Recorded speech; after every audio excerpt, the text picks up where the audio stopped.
Gotta do something about that. Environmental racism is a term that describes the disproportionate impact of environmental hazards on communities of color. It arises from systemic inequalities perpetuated by discriminatory policies and practices that deliberately or inadvertently target minority communities. Environmental racism not only affects the environment but also exacerbates social and economic disparities. The term first gained traction as a rallying cry for those seeking justice and equity in environmental policies worldwide. This concept is crucial because it highlights the intersection of race and environmental issues, revealing how marginalized groups often bear the brunt of pollution and environmental degradation. Unlike general environmental issues, environmental racism is deeply intertwined with social justice, making it both a civil rights and environmental issue. The problem is pervasive, affecting communities across geographical boundaries, from urban centers to rural areas. By examining environmental racism, we can better understand the systemic nature of environmental injustices that are too often ignored. This essay will explore the historical roots, key figures, causes, consequences, and case studies of environmental racism. It will also suggest solutions and highlight the importance of concerted efforts to address this global crisis. The historical roots of environmental racism trace back to the civil rights movement in the United States during the 1960s and 1970s. During this time, communities began to recognize the unequal exposure to environmental hazards. The term environmental racism was coined by Benjamin Chavis in 1982 amid protests against a hazardous waste landfill in Warren County, North Carolina. This event marked a significant turning point, as it highlighted the need for a movement to address environmental inequalities. The environmental justice movement emerged from these roots, fueled by the need to challenge the placement of hazardous facilities in minority neighborhoods. This movement drew inspiration from the broader civil rights struggle, emphasizing the right to a clean and safe environment for all communities regardless of race or socioeconomic status. The movement sought to expose the systemic nature of environmental injustices and demanded changes in policy and practice. While the United States played a pivotal role in sparking the environmental justice movement, similar issues were identified globally. In many countries, indigenous and marginalized communities face the same environmental burdens, often with even fewer resources to combat them. This global recognition further solidified environmental racism as an international crisis that required attention and action. Benjamin Chavis, who coined the term environmental racism, is a pivotal figure in the environmental justice movement. His leadership during the Warren County protests brought national attention to the issue and sparked further activism across the United States.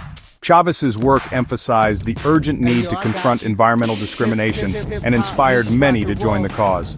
Another influential figure is Dr. Robert D. Bullard, often referred to as the father of environmental justice. Bullard's research and advocacy have been instrumental in highlighting how systemic racism affects environmental policies and practices. His work has provided a framework for understanding the complex interactions between race, class, and environmental exposure. Bullard has authored several influential books that document these disparities and propose pathways to justice. These leaders have laid the groundwork for contemporary activism and scholarship in environmental justice. They have also inspired a new generation of activists who continue to fight against environmental racism at local, national, and international levels.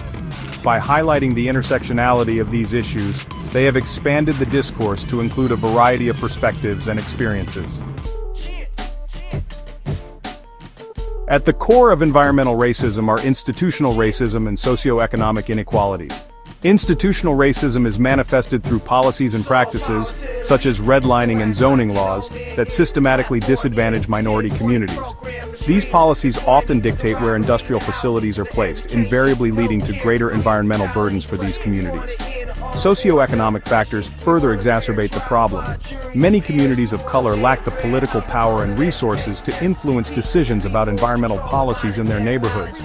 These communities often reside in areas deemed less desirable due to lower property values, making them targets for hazardous waste sites and industrial development.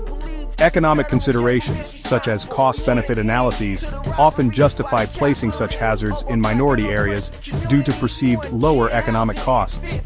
Another contributing factor is the lack of representation in environmental decision-making processes. Without a seat at the table, these communities have little voice in shaping policies that directly affect their health and well-being.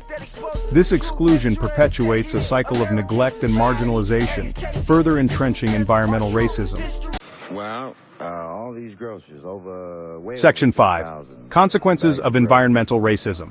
The consequences of environmental racism are profound and multifaceted, affecting the health, well-being, and quality of life of affected communities. Health disparities are a significant issue, with increased exposure to pollutants leading to higher rates of respiratory illnesses, cancers, and other chronic conditions. This disproportionate exposure exacerbates existing health inequities among marginalized groups. The impact extends beyond physical health. Environmental racism also affects mental health and community dynamics, leading to stress, anxiety, and a diminished sense of agency. The constant exposure to environmental hazards creates a pervasive sense of vulnerability and insecurity within these communities. This reinforces social and economic inequalities, as affected populations often face barriers to accessing quality healthcare and educational opportunities. These consequences are not limited to the immediate vicinity of pollution sources. The broader community suffers as well, with declining property values and reduced economic opportunities. This creates a cycle of poverty and environmental degradation that is difficult to break without targeted interventions and systemic change.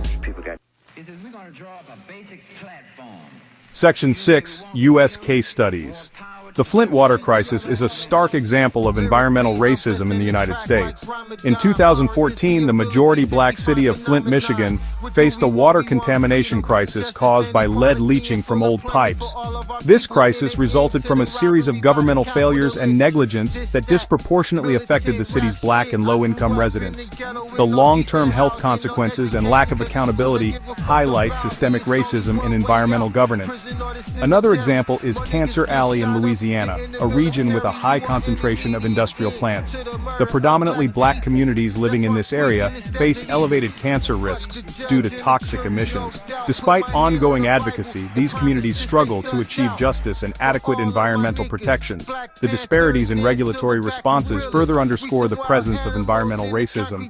The Dakota Access Pipeline protests also exemplify environmental racism, with the pipeline's route threatening the water supply of the Standing Rock Sioux tribe. The resistance by indigenous groups and allies brought global attention to the fight against environmental injustices faced by Native American communities. The case highlights the intersection of environmental and indigenous rights. Section 7. International Case Studies. Internationally, the Niger Delta in Nigeria epitomizes environmental racism on a global scale.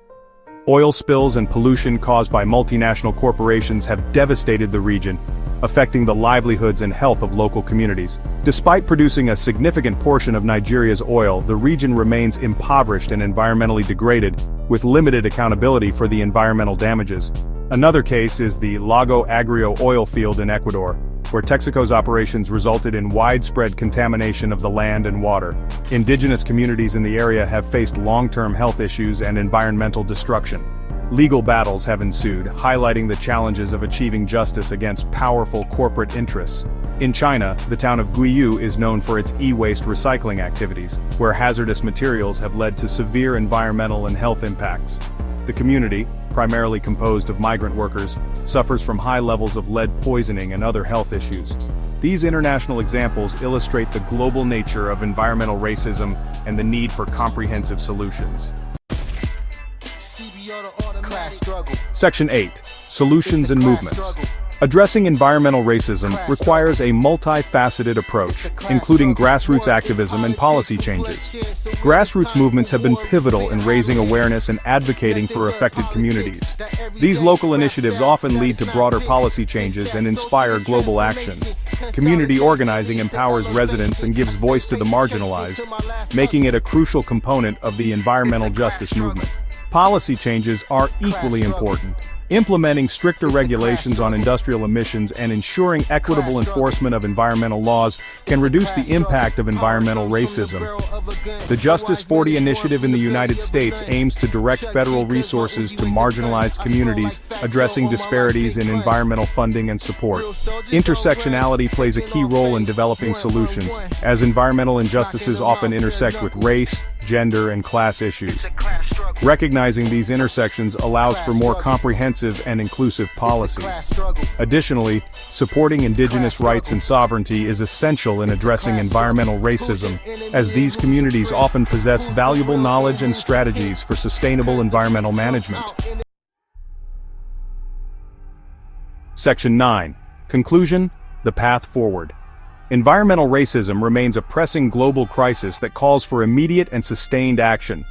Raising awareness and understanding the complexities of this issue are vital steps in promoting social and environmental justice.